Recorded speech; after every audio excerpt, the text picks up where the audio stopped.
آمد تلفن‌ها در دستای ما، گوشه ها در جیبه های ما، صفحات مجازی را فراهم کردن، اینترنت ها قیمتش آمد پایین، سرعتش دادن، فیسبوک ها خوب کار میده، تیک تاک بسته شد، باز برای اون فیلتر شکن پیدا کردن که بتواند جوان به هر بهانه به گناه وصل بشود.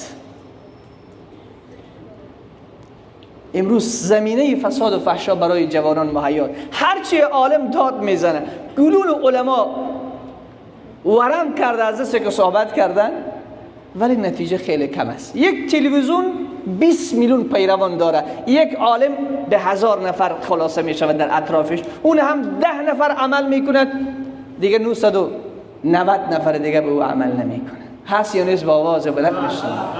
جای درد است عزیز من. اونها موفق شدن دشمن